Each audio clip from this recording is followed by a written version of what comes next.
ENOS. Me Robert Dossou. Pour Me Robert Dossou, depuis quelques années, la production législative est devenue chrysogène. L'ancien bâtonnier est, ces derniers jours, la seule voix critique qu'on entend. Cela lui vaut des rumeurs d'arrestation. Il ne comprend pas que le Bénin soit devenu ce pays où on vous voit déjà en prison dès que vous osez critiquer le pouvoir. Pourtant, selon lui, tout roi a besoin d'un fou dans sa cour. Noël Chadaré. C'était programmé que Patrice Talon gagne. Il n'y avait pas match, a déclaré le secrétaire général de la Confédération des organisations syndicales indépendantes, COSI Bénin, au sujet de la réélection du chef de l'État. Invité sur Zone Franche, Noël Chadaré n'a pas tenu la langue de bois. Il espère toutefois que Patrice Talon se penche véritablement sur la situation des travailleurs au cours de ce second mandat. Éléonore Yéhila-Descamps. Le ministre de l'Enseignement supérieur et de la Recherche scientifique lance la croisade contre le harcèlement sexuel en milieu estudiantin. À l'instime d'Abomey, elle a animé des échanges avec les étudiantes et les autorités rectorales sur les méfaits du phénomène. Partie de ses expériences, Éléonore Yéhila-Descamps a partagé avec les étudiantes quelques astuces pour tuer dans l'œuf les élans des professeurs harceleurs. Karamat Faboun. Invitée sur Canal 3, la maire déchue de la commune d'Adjaouéré affirme qu'elle n'était pas personnellement visée par les intrigues politiques qui ont conduit à la perte de son poste. La personne vraiment visée, selon elle, est le président Sefou Faboun qui, après un moment de réflexion, a fini par intégrer le bloc républicain. Pour Karamat Faboun, cette éviction du poste de maire n'est qu'une épreuve dans sa carrière politique. Siri Goubedji. Matin Libre l'avait suggéré, c'est fait maintenant. Désormais, les services de l'ANIP, à savoir les enrôlements au RAVIP, les demandes de carte d'identité biométrique, se feront dans les arrondissements de Cotonou à compter du 17 mai 2021.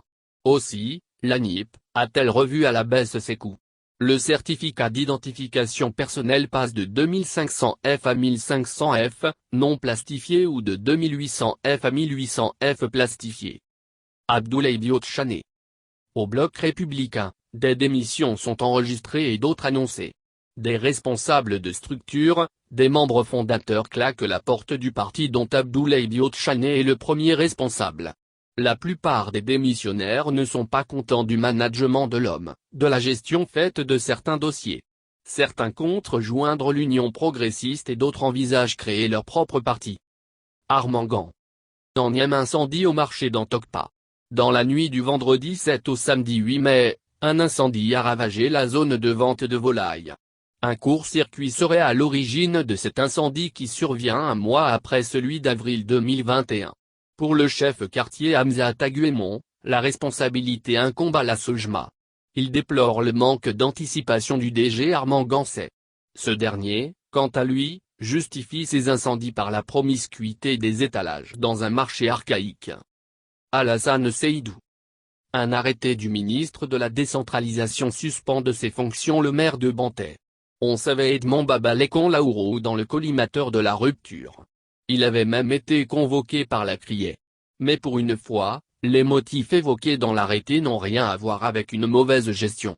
Il est reproché au maire de Bantais une absence de collaboration avec les forces de l'ordre, une absence au poste depuis le 13 avril, et se taira.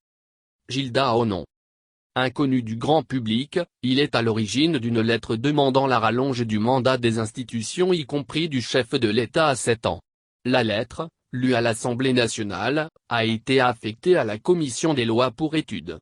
Depuis, des Béninois se demandent si ce n'est pas un autre plan qui serait en train d'être ourdi contre le peuple, étant donné les déclarations antérieures de Dakpes Ossou qui était le premier à évoquer l'idée d'un septennat.